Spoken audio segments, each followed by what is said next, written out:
Hello, my name is Cynthia Terrazas, and I am a member of the Dole Institute Student Advisory Board.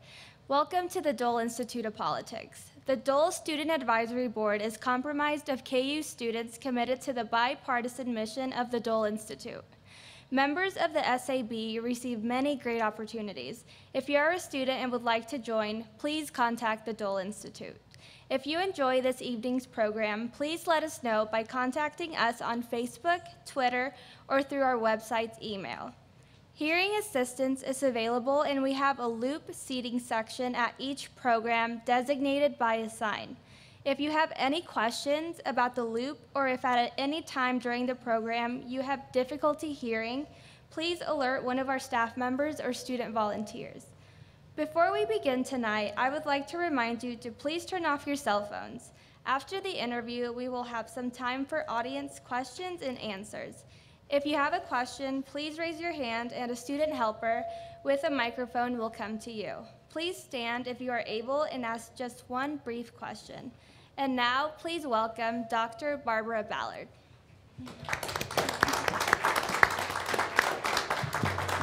Thank you, Cynthia. Good evening and welcome to the Dole Institute of Politics for tonight's installment of the Presidential Lecture Series with Lou Jaramillo. This year, the theme for the series is Follow the Leader, 4 Women's Journeys in Public Service. The Dole Institute would like to thank KU professors Mary Banwart and Shannon Portillo, who have developed this year's series and are facilitating the sessions. Our program last week with Judge Julie Robinson was postponed due to weather and will now be held on Tuesday, March 26th. We hope you will make plans to join us. Tonight's interview will be conducted by Dr. Shannon Portillo. Dr. Portillo is the Assistant Vice Chancellor of Undergraduate Programs at the KU Edwards campus and an Associate Professor in the School of Public Affairs and Administration. Her teaching and research interests include social equity, social justice, organizational theory, and law, and public management. Please join me in welcoming Dr. Portillo, who will introduce her guests this evening. Thank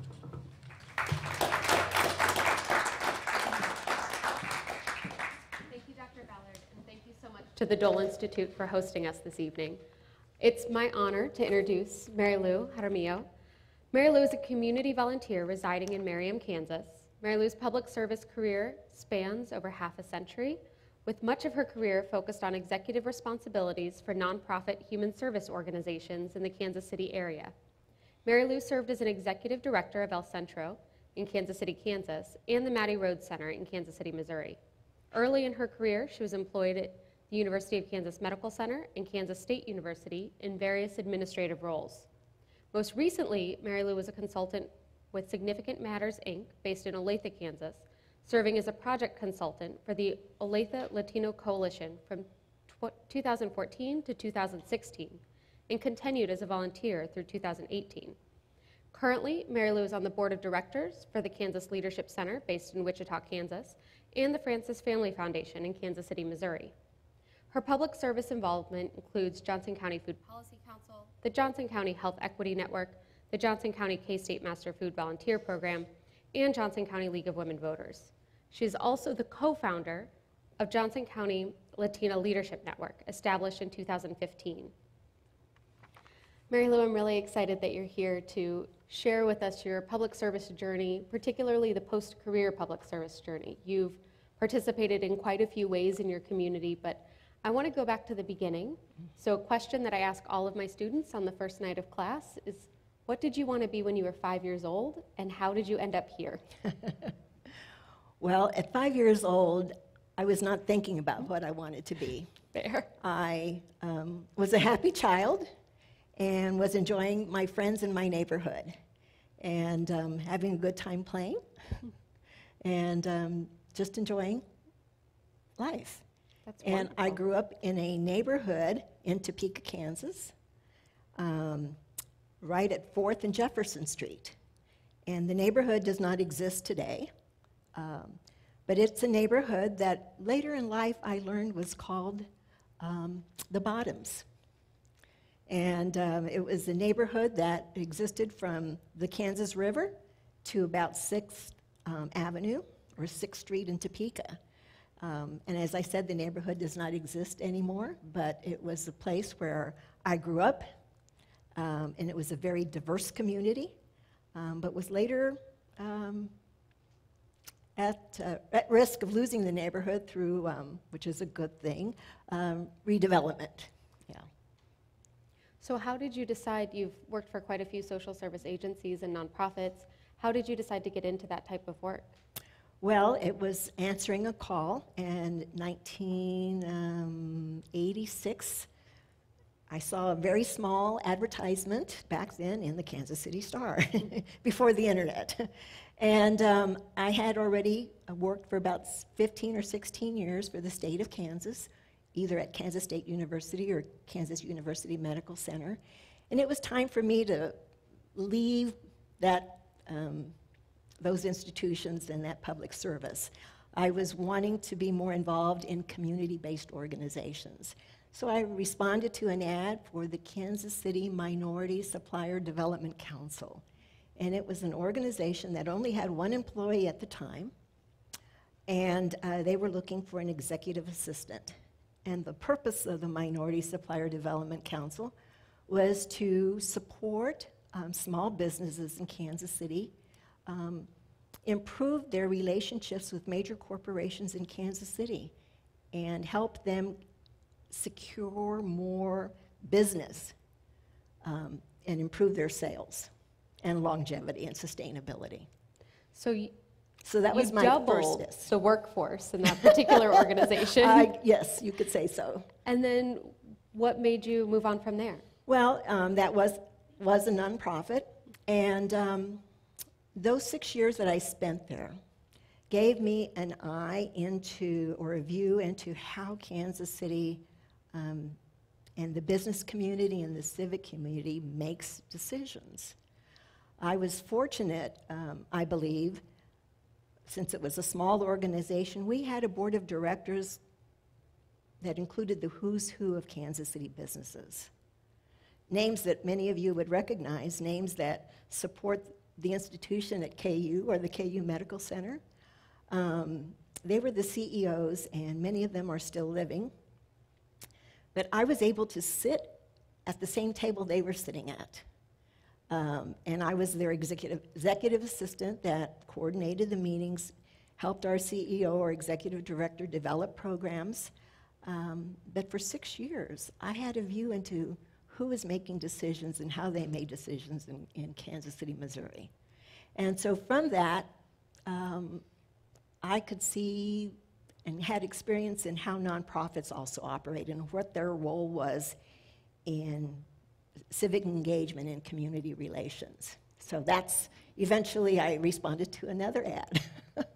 And where did that take you? That took me to, after a brief stint for a small business organization in Kansas City, I then moved on to the Mattie Rhoades Center. Again, I had already was serving on the board there for about 1.5 years. They were looking for a new executive director.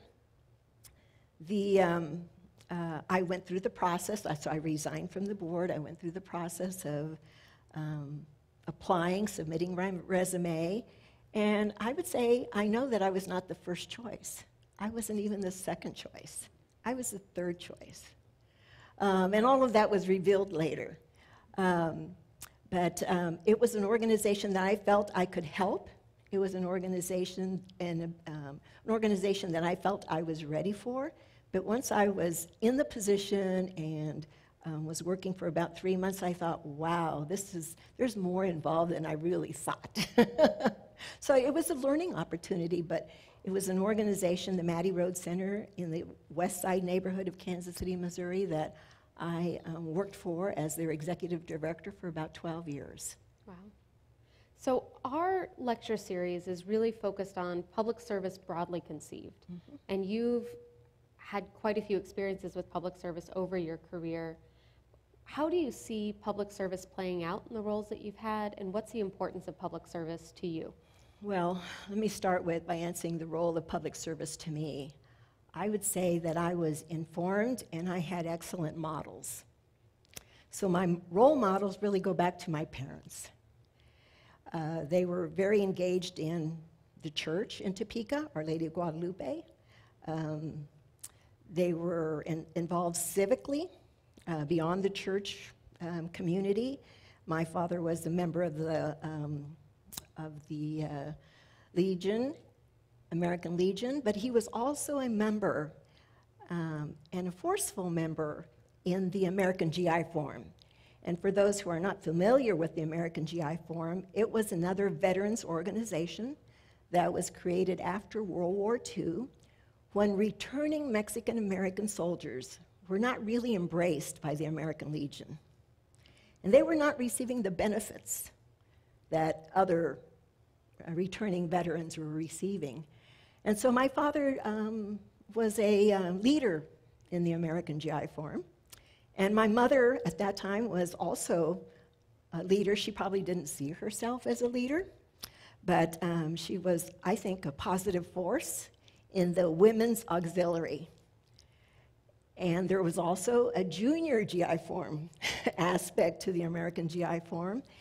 And I was a member of the junior GI Forum. So and this was family. This was when I was in my high school and college years. So it gave me a view of some of the challenges that Mexican Americans were facing in Topeka and across the country. I was also informed by, I will say, the Sisters of Charity of Leavenworth, who were my teachers the first 8 years. And it was about social justice. We didn't call it social justice at that time, but it was about helping others in need. So those early formative years were really important in helping me figure out that public service was a route for me. So you brought up the organizations that your whole family was involved in, and how do you see your identity as a Latina and as a Mexican American playing out in the way that public service has played a role in your life? Well, it is a strong core in what I do and my beliefs and how I relate to other people. The neighborhood I grew up in, both were very diverse. And so they weren't entirely all Mexican-American families. There were African-American families, there were Caucasian families. And so that has helped me, I believe, establish relationships with many others.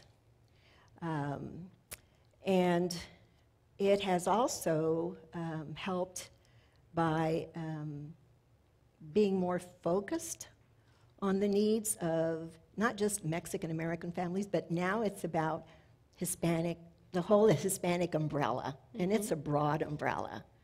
And I see today that we are a growing population.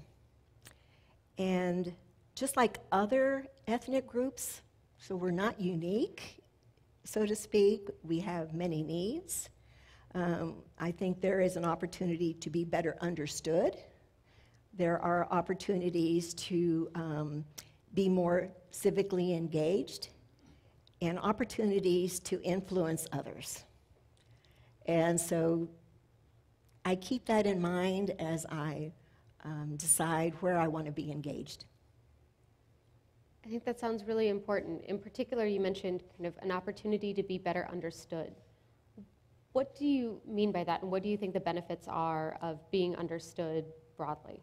Sure. Well, being better understood. Just recently, I was just in a conversation with other volunteers in Johnson County, and particularly they were mostly women. They have a few of them, let me just say. I heard a conversation that They refer to the Hispanic community as Mexican. And we're broader than that. So there are just some generalizations that may be made that I think we have an opportunity to inform others that we're much broader.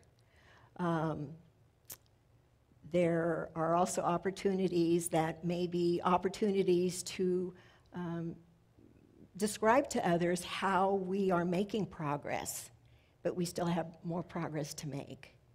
And when I see individuals who are coming out of our educational institutions, such as KU and the other public institutions in Kansas,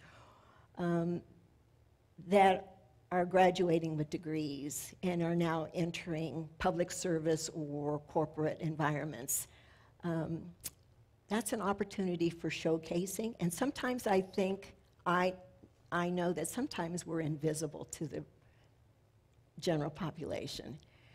I think media has played a role in sort of defining us as all immigrants.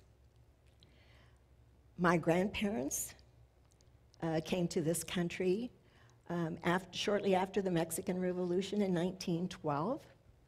If my dad were alive today, he would be 101 years old, and he was born in Topeka, Kansas. And so I think there are just opportunities for people to learn about us, but also for me and others like me to learn about others. I want to stick with the theme of identity for just a little bit longer, Sure. because a big part of our series as well is focused on women in leadership. And so how do you see your genders playing out in your public service and public leadership roles? I just think it's more important than ever today. How so? One, we are making strides, and I think that, so my career spans 50 years, and when I first started out, let me just say that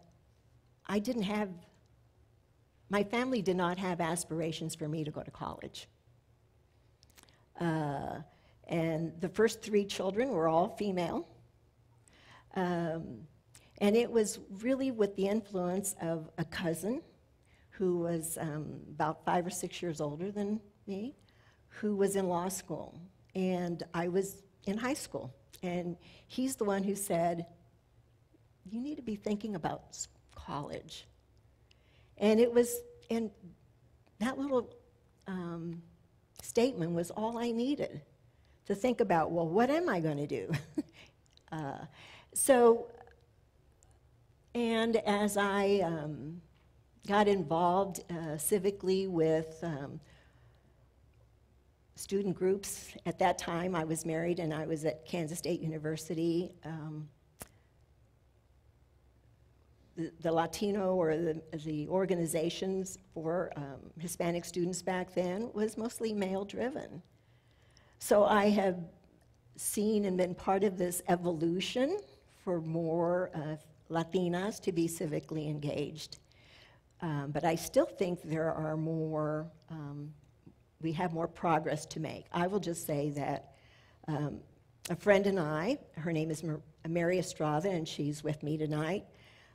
For about 25 years, we have been engaged in, we started being engaged with the organization called MANA de Kansas City, which stood for the Mexican American Women's National Association, and we were a chapter in Kansas City. And it was all about growing professionally and personally through volunteer service. I will just say that Latinas have a history of volunteer service and community service. It may not be in the very public arena. It goes back to our neighborhoods and our church communities, where for years, almost a century now, that has been an aspect of my identity. I can pinpoint that. So that's what fuels me today, but I think that this network that Mary and I started, the Johnson County Latina Leadership Network, we realize that in Johnson County, the Hispanic population is growing quickly.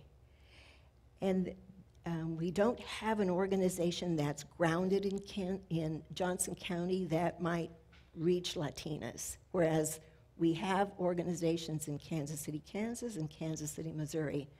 So we took it upon ourselves to start connecting with other Latinas in Johnson County to create a network. We're not a nonprofit, we're strictly a network. And the purpose is, beyond networking, leadership development and civic engagement. So we are focused on that because we believe that our voices need to be heard and we need to influence the public dialogue and influence what happens in our neighborhoods and local communities. So what does influence look like? Oh. What would that be? It can start anywhere. It can start in our churches. It can start at the school level, being engaged in PTAs, or whatever they're called today. It can be knowing who your city council representative is. It can be going up it can be knowing who your county commissioners are. It can be getting engaged in the political process, knowing how to support a candidate, how to learn how to run for office. So it's a stair-step approach. And our network has been in existence for about 3 years, and we're trying to just provide a space where we invite elected officials, head librarian, in to come and talk about what's going on in our community and how can we be engaged with our public institutions. It's wonderful. I'd like to spend a bit of time talking about mentorship. So you said that you had role models early on. Mm-hmm. What do you see as the role of mentorship throughout your career? Well, I think it's very important, more so today. I will say that I did not have formal mentors. So throughout my career, I have been supported and guided by men. And two of them were African American males that I worked under. And they provided a lot of support for me to grow within my roles and responsibilities. The women role models that I had and looked to for support came later in my life. I was probably in my 40s when I found and encountered Latinas who were either business leaders, had their own businesses, or one who had served as Secretary of Aging for the state of Kansas when back in the day when there was such a department. And actually, Esther Vialda Wolf was a graduate of KU later in her life as she was pursuing her master's in social work. So those are two examples of women who held a position of influence and power. They were able to connect with others and held prominent roles. They were sought out for their knowledge and experience and connections to Hispanics or Latinos in our respective areas. So now you're at that point, kind of post-career, where I imagine that many women look up to you as a mentor. And so what do you think are the important skills that you have or that you have developed to become a mentor? Well, my network. The network, finding networks and establishing networks and being authentic about them, I think is really important. When I say authentic, I don't mean just connecting with a potential mentor or someone, a role model, just because you want to get ahead. That's important. But being very intentional about what that person can do for you, but also what do you see in that person? What do you value in that person that you aspire to sort of learn from? And I think that's an example of the role of a mentor. I believe that a mentor also can be a good listener.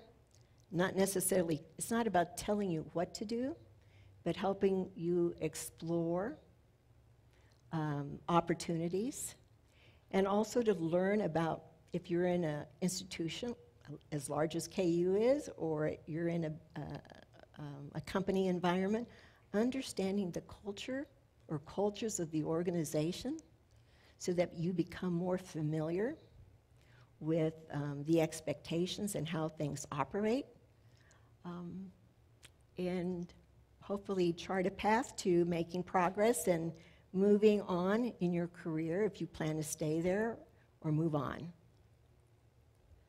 So one of the things that I think is really interesting as women progress throughout their careers is that transition from mentee to mentor. And I know we're never done being mentored, and we should always strive to be a mentor.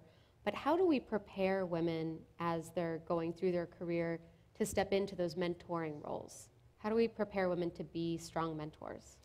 Oh, that's a tough question. I'll just say I don't know, because I haven't been prepared to be a mentor. I would approach that just based on my experience. Mm-hmm. So I think we all have the opportunity to be mentors. If we're authentic, we use our experiences. I would say that I would be learning from others. I would be learning from the person that's approaching me as to what they want from a mentor relationship. I would be authentic whether or not I could deliver on what they're seeking. But within my network, I might be able to help them find someone who could. But as a mentor, I believe that I have something to offer, my own knowledge, my own experience, my own upbringing. And I think we're all prepared in some ways. And I really like that idea of it's not just you individually, but it's also the network that you've developed over your career and how you can connect people to the people that they really need to help them kind of understand the next steps and build their skills and think about how they can be mentored, not just by a single individual, but by an entire group. That seems very important. I believe it is important. Through our Johnson County Latina Leadership Network, we just received an email or saw an email from a teacher at a high school in Olathe, and she is looking for some Hispanic women, Latinas, to come in and talk with her Latina leadership students. I believe the response so far has been about 15 or 16 replies to that call out. That's wonderful. And I think that's amazing. So that's an example of what our little network can do. Send out a call. That doesn't sound little at all. It doesn't That's seem an little at all, important but it only took a posting on our little private Facebook to say, I have Latina students. Please would you come out and speak with them and begin to develop a relationship. That's wonderful. So a big part of what we're hoping to do with this lecture series is think about those various stages of the career that women face. And so what advice would you have for women who are just starting out their career, women who are mid-career, women who are established in their career, and women who are getting to that stage post-career, and how public service plays out throughout the career course? Well, it's going to sound easy, but be open to the possibilities. Explore opportunities. I know people that have made their careers in one business or one organization or one institution. And I think if it works for them, that's fine. But in today's society, in today's economy, jobs don't last forever.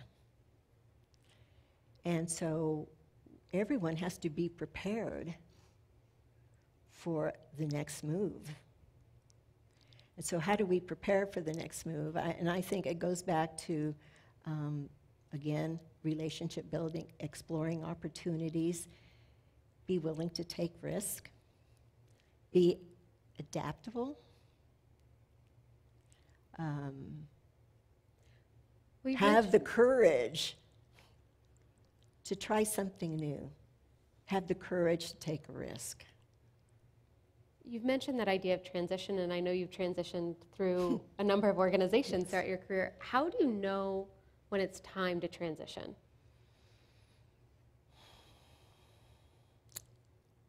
For me, it's been very intuitive.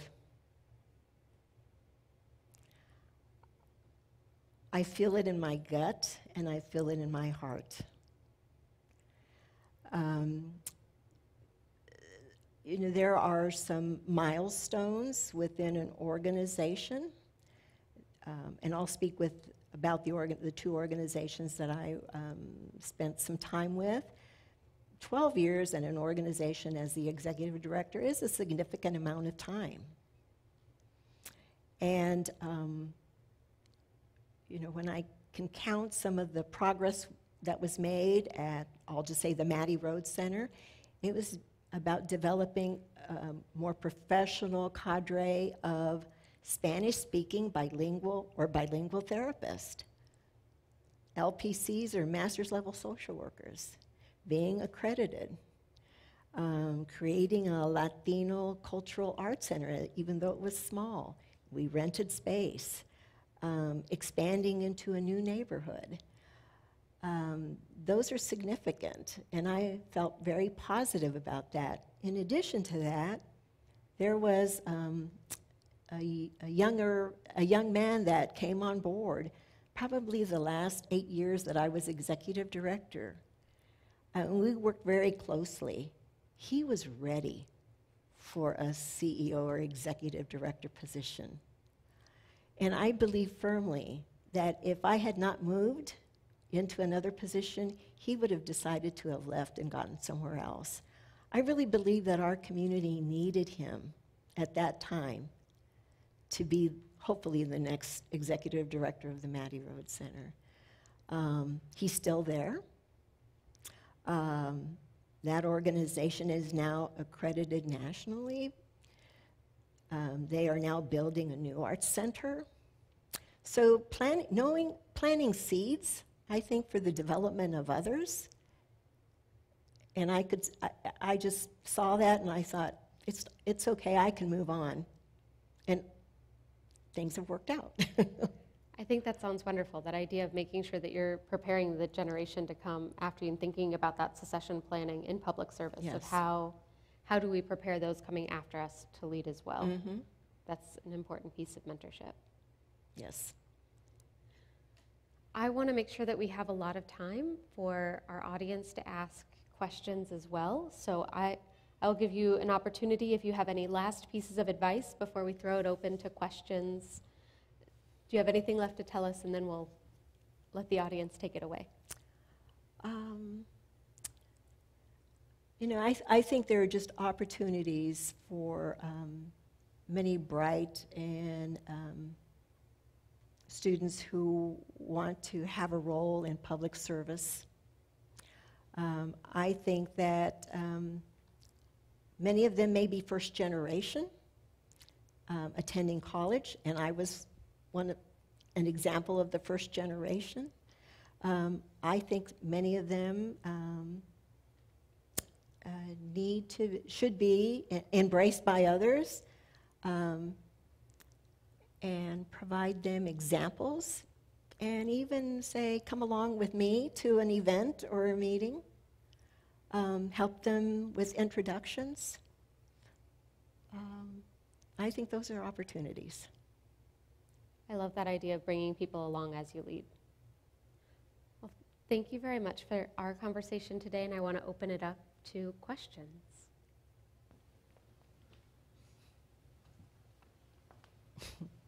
Christina?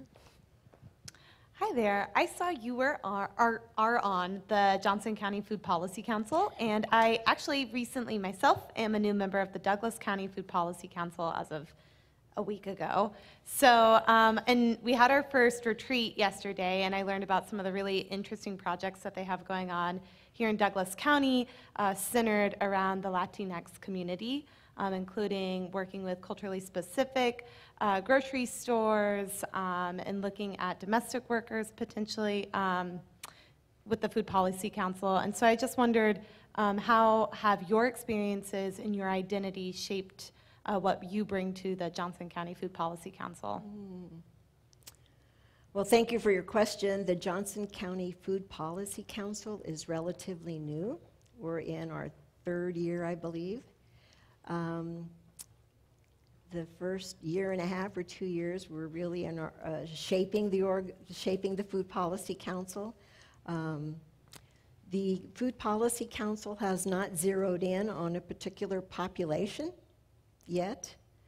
We have worked with researchers from KU Medical Center to understand where the food deserts exist in Johnson County, and to also learn about the low-income population and how they are able to access food, and how we've learned how far they might have to travel to purchase groceries, especially in the outlying areas of Johnson County. But we have not yet focused on a particular population or how to work with specific populations. One of the things that we're focused on is about food waste in Johnson County. And we are working with the Johnson County Public Library right now to view the documentary Wasted. And that is raising the consciousness of folks that are coming to those programs. We have also engaged an author of who has published a book about how to eat healthy with the low-income folks. She will be, that author will be both at the Olathe Library and the Johnson County Library, and we will distribute her recipe books to those who attend. So we're just getting started with our programming. Yeah. Does that answer your? Yeah. Okay. Thank you.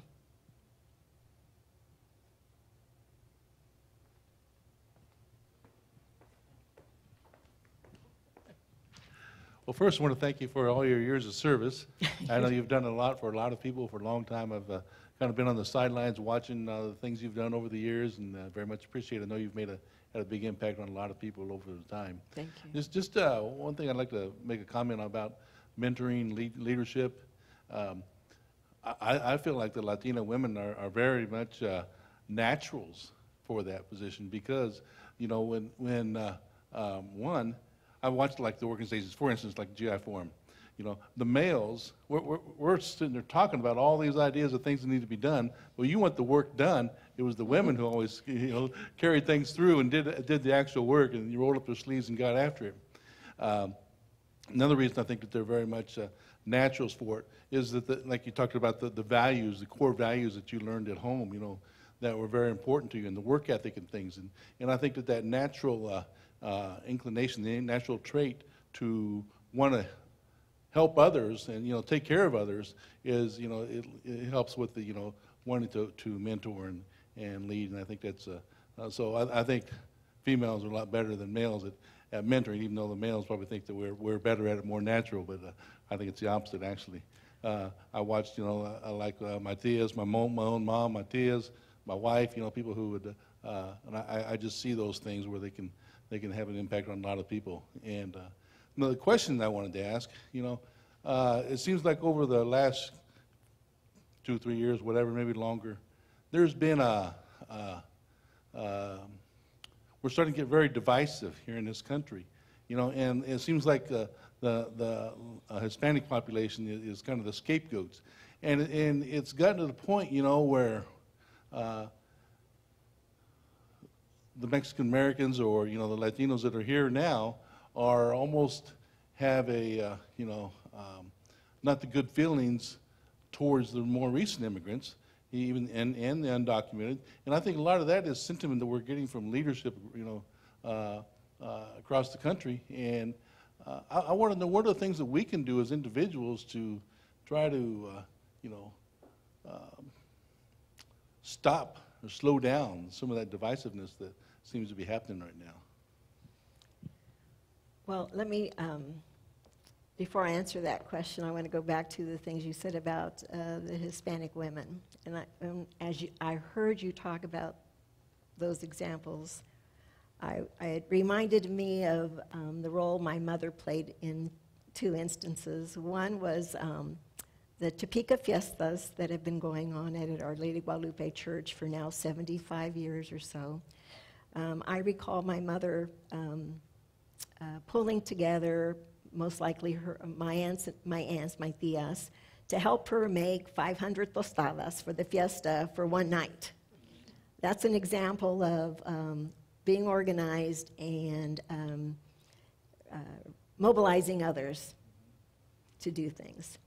And the American GI Forum, my mother was part of the auxiliary. They had a clubhouse, and as a leader in that organization, she was responsible, along with other women, to make burritos, to make menudo on Sunday morning.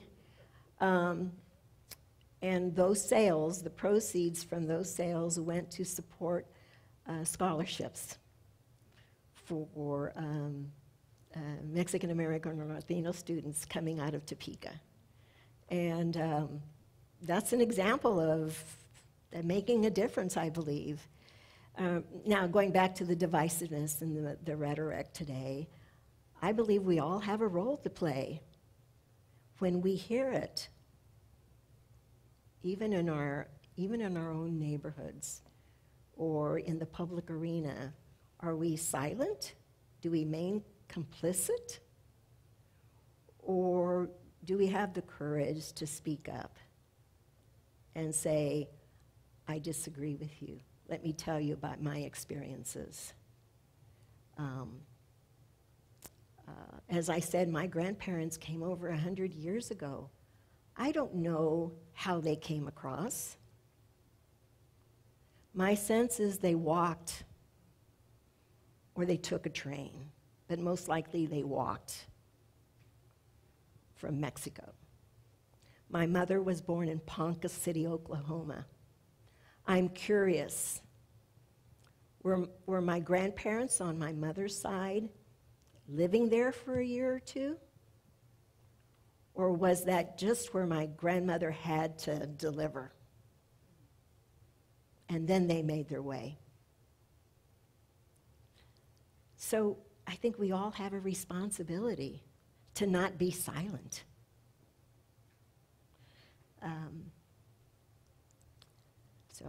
I want to support immigrants.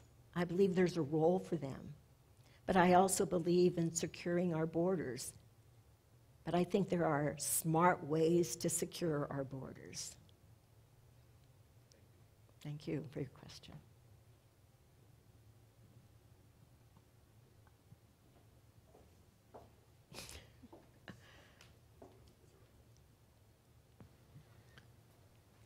So I imagine with the various positions you've held in public service, I don't believe it's a 40-hour-a-week job, and I don't believe that you're a gazillionaire. So my question is, what do you get personally out of this? At the end of the day, what is it that gives you satisfaction and happiness? All Well, it's multifaceted. At the end of the day,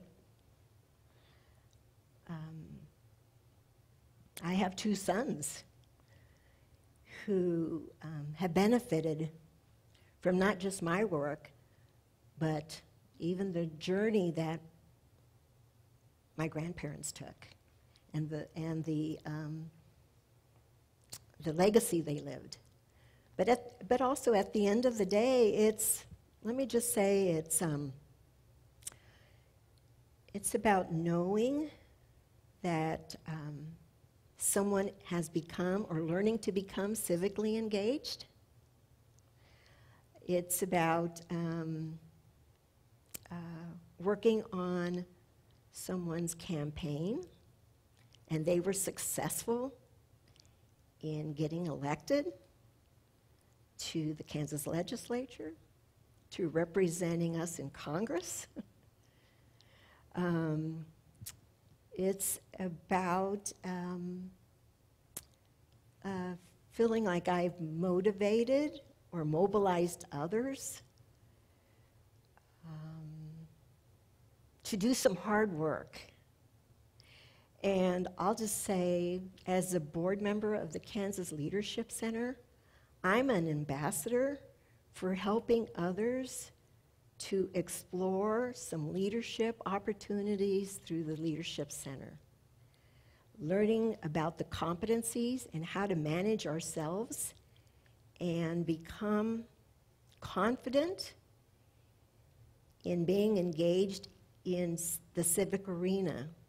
There are some challenging, and I will say in the KLC lingo or language, daunting issues in our communities and in our state that require many of us to be engaged in and have conversations. So I'm learning about another's perspective, or I'm learning about why they feel strongly about an issue.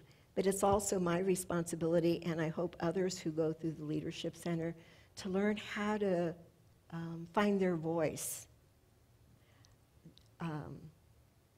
And so I've had an opportunity to support others to go through the Leadership Center.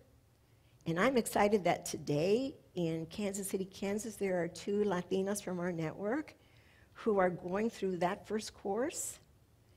And I sent them an email saying, I am eager for you to go through this, and when you're done, we're going to have conversations about how we can tackle some community issues. That's what excites me. It may be about food deserts. It may be about becoming more engaged with our elected officials. There's some data that the Kansas Health Foundation put out in their data books that were released last summer that showed that compared Latinos' civic engagement, and I don't know who keeps this data, compared to the general population. The general population contacts their elected officials 14 times. Latinos, 7 times.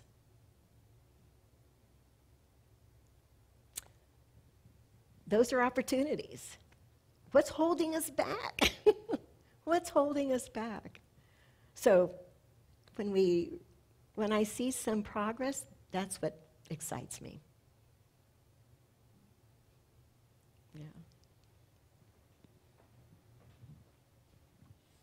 Thank you very much. It has been most enjoyable to listen to your story. Thank you.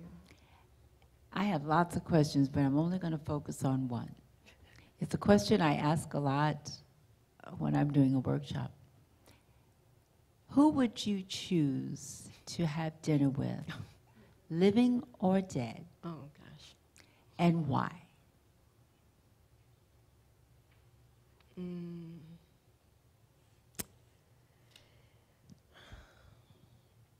You know, the first person that comes, oh gosh, that's a tough question.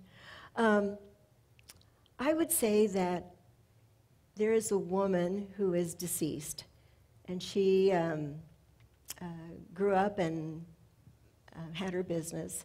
Her name is Ana Riojas, and she probably died about 15 years ago. And she was a trailblazer, for one.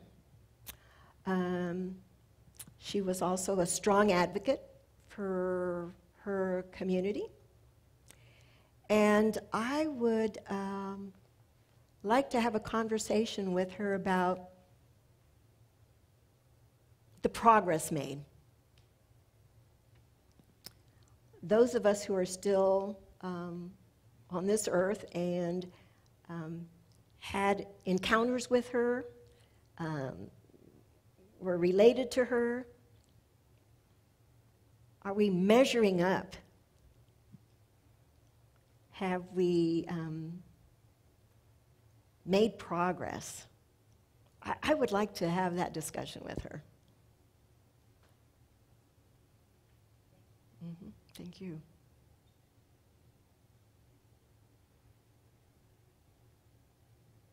Well, I want to thank you all. I want to especially thank you, Mary Lou, for coming out tonight and having this conversation with us. I really appreciate you sharing your journey and inspiring many of us to get more involved and to close that gap and reach out to our elected officials more often. Thank you very much for spending your time with us this evening. Thank you for inviting me.